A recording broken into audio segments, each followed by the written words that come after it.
DeMeco Ryans optimistic about the O-line and the defense. Could that be considered pessimistic? Let's find out. Here at the desk, Luis Ortiz and former Texan Seth Payne from Sports Radio 610. Seth, pregame show tomorrow on the radio. What are you working on? Hydrating first because we do the pregame show outside, and I'm getting ready for a classic Nico Collins deep strike early in the game. Oh. These primetime games, there's the one thing Bobby Sloak was good at, was dialing up some of these deep shots to Nico Collins in a primetime moment. All right. And then we have another desk where Paul Gallant from the Gallant Says podcast is, as well as our own Zach Tawatari. Guys. At the kids' table, Jason. I know. Why don't we get to sit with you guys? You're not cool enough for the cool guys.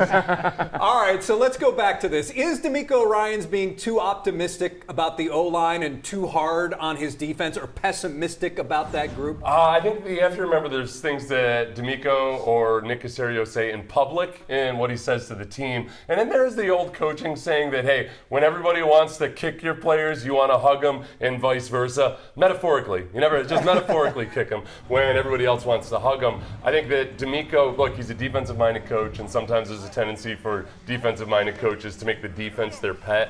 Maybe he's overcorrecting a little bit publicly, but I think they're being coached hard behind closed doors. Paul, how do you feel about this? I'm with Seth. I do think they're being coached hard behind closed doors. I think when we look at what DeMeco has been saying publicly about the defense and offense going back a year, he's going to hold the defense to a much higher standard, and he should. We're talking about a defense that has the potential to be one of the top 5 in the NFL this season. And then we see him talk about the offense, and I mean, he's coddling them a little bit. It's frustrating if you go back to last year and see him doing the same thing, but to me, this is a lot like if a parent is treating a couple of different kids, the defense is being treated like the oldest, and as my sister would probably complain about, the youngest maybe is getting a little bit off scot-free from time to time when they're not doing what they're expected to do. It's going to take time for this offense to get going this season, though, so I get why DeMeco's doing it. I think if you're a fan of this team, you're just sick of hearing the same old rhetoric about how this offense is actually looking good. Well, it's appropriate. We're talking about parents and kids over here at the kids' table. I also agree. I think it is kind of the way that you treat that child that you feel like, you know they can be really successful in a certain area, so you're hard on them with that. I think DeMeco Ryans knows that this defense is going to be this team's calling card, and that's why he's so much harder on them, seemingly, in the public than the offense. And I think that when you look at where we are in the season, I'm okay with DeMeco trying to build up his offensive line after week 1. If this was week 10, 11, 12, then I might feel differently. Yeah, I like this whole parenting thing that we got going on because, they say that parents don't have a favorite. Yeah. I think we all know there is a favorite, and DeMeco's And they need to know about it. You need to rank them every week. DeMeco's favorite is the defensive line, right? Yeah. Or the defense in general. Defense in general, yes, because being a former defensive player, being a defensive-minded coach, and I think he tries to hype up the offense because they need that. They need that motivational talk. They need that inspiration because what we're seeing, they're not playing to what he says that they're playing up to, and he's just trying to get them pumped up. All right, the injury report features some key players on both sides. So which injury will impact this game the most? I'd like to say Joe Mixon if we're still allowed to talk about Joe Mixon. That's a good one. But for this week, Tristan Wirfs, the starting left tackle for the Bucs, very, very good offensive lineman. He's out, and this Bucs offensive line struggled to protect Baker Mayfield last week. They're going to be doing it at NRG Stadium. We know what that pass rush looks like and what they do to pretty much every quarterback except Lamar Jackson in that stadium. I think that's going to be a real big problem for Baker Mayfield and that offensive line. Yeah, I agree. I think it's going to be the injuries on the offensive line for the Tampa Bay Buccaneers. The Texans defense is going to have to come out there and set the tone. They're going to have to come out there and go after Baker Mayfield, get some sacks, try to force some takeaways. If they do that, they set the tone, and we know that the Texans, when they do come away with the ball, they always have a better chance at winning. I'm saying Tristan Wirfs as well. When you have a guy like him missing, that's going to be a problem when you're facing a defense like the one the Texans has. How about you guys? I'm looking at Christian Kirk, wide receiver for the Texans. We're waiting for this offense to finally be competent or at least look a little bit better. And I think it's going to take time for the offense to get to a level where we're all pleased. I think we're all being a little spoiled right now when it comes to that. But not having a guy like Christian Kirk means who is C.J. Stroud's second most trustworthy receiver? Obviously, we know what Nico Collins is. It's tough to get him the football, though, if he's the only guy out there. Is it Dalton Schultz? After that, I really don't know who it is. Christian Kirk, conceptually, always hurt, but is when healthy, a guy that you think could get open easily and perhaps help C.J. Stroud out when he's under pressure behind that offensive line that's not so good. So for me, it's Kirk. Yeah, I think the Texans really needed Christian Kirk this week, especially after what happened last week with Nico Collins. I mean, if the Bucs are able to take away Collins the same way that the Rams were able to do it, the Texans are in big trouble. And I think that they really need to get this offense going in some way, some fashion. So for me, it's also Christian Kirk.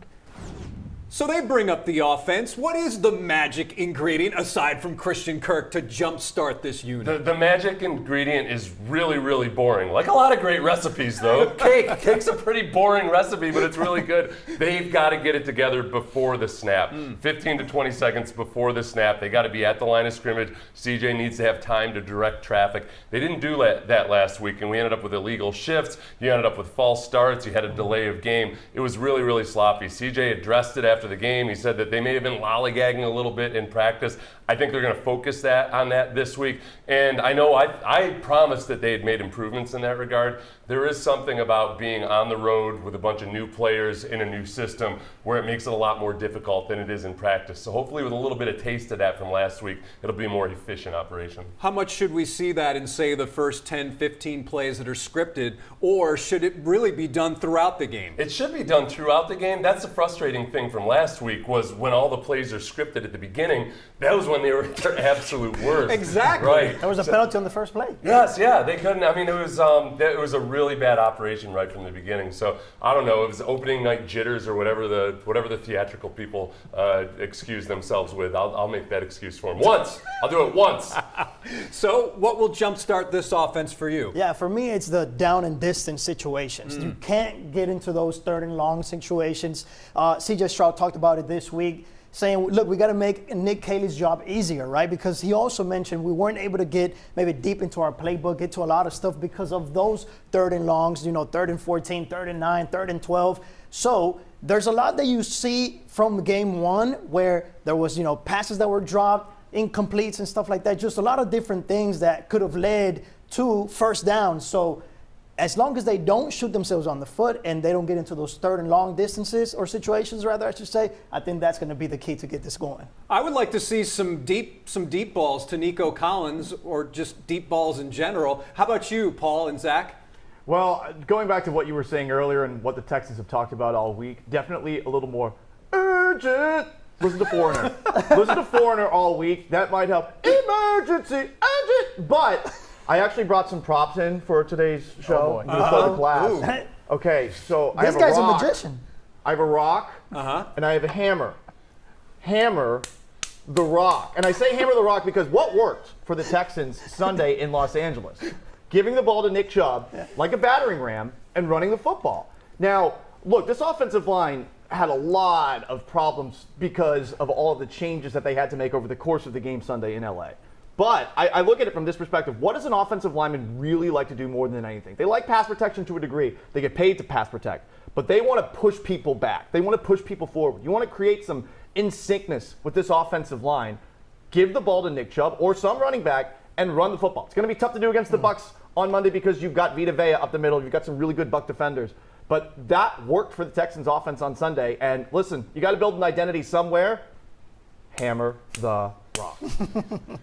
Well, I love the props. I don't know how I'm going to be able to compete with that. But the way I look at the Texans right now is like, it's a lot like playing golf. Like, you're really good on the driving range, but then you get onto the course and everything just starts to go wrong because there's a lot of factors that come into play you didn't have in practice. To Seth's point, to Luis's point, they have these penalties and then you're having to flip the script of what you've practiced and maybe what you've rehearsed. So I think it is preparation that they need going into this game and not shooting themselves in the foot so they can stick more to that game plan. I have one objection to Paul's point, which is that is not an offensive lineman-sized hammer. That's that's Tank Dell blocking down in the core on goal line there.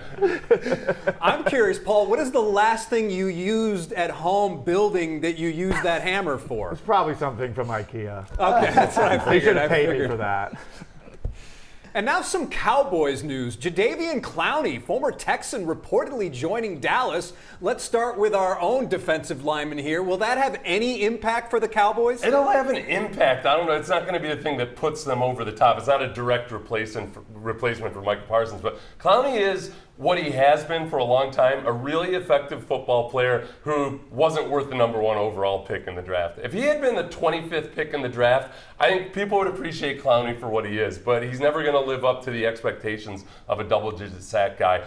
We know at this stage in his career, he just hates training camp, and I think he's just going to sign one-year deals until he's tired of playing football. But yeah, he'll be a good addition for them. He's had good seasons for consecutive seasons for a while now. Yeah, I think, look, he'll be able to contribute in some fashion, right? He's an athletic player, athletic guy.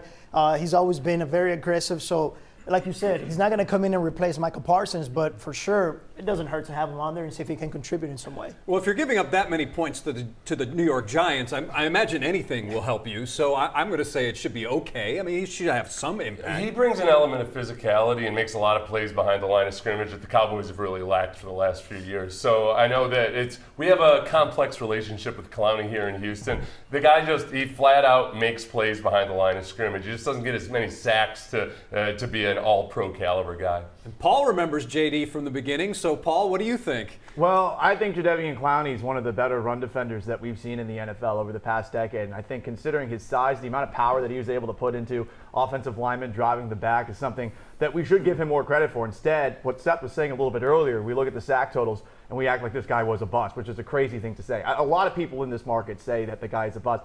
I have a particular affinity for Jadeveon Clowney. First off, I don't get a job in Seattle without Jadeveon Clowney getting randomly traded from the Texans to the Seattle Seahawks. Also, on top of that, my mom, for whatever reason, thinks that Jadeveon Clowney is mean. It's because she's an Eagles fan, and in multiple games against the Eagles, Nick Foles, and on top of that, Carson Wentz were hit very hard by Jadeveon Clowney. She called him mean. My co-host in Seattle brought this up with Jadeveon Clowney, who told my mother, bye Eagles, bye, through a microphone. I'm a big fan of Clowney because of that. I think he's a funny guy, and I hope he does well in Dallas. He's still a very physical guy, even at 32 years old, which he is now, and there's no questioning how good of a run defender he was. So I think he's definitely going to help, but again, he's not a replacement for Michael Parsons. So there you have it. Texans in the home opener against the Buccaneers. Former Texan Seth Payne from Sports Radio 610 and Paul Gallant from the Gallant Says podcast. Both of you, thanks for being in studio tonight on Sports Extra. So happy to be together. Paul and I used to be coworkers back in the day. Right? We're going to show together. Yeah. Anytime, guys. Anytime you need me, I'm here.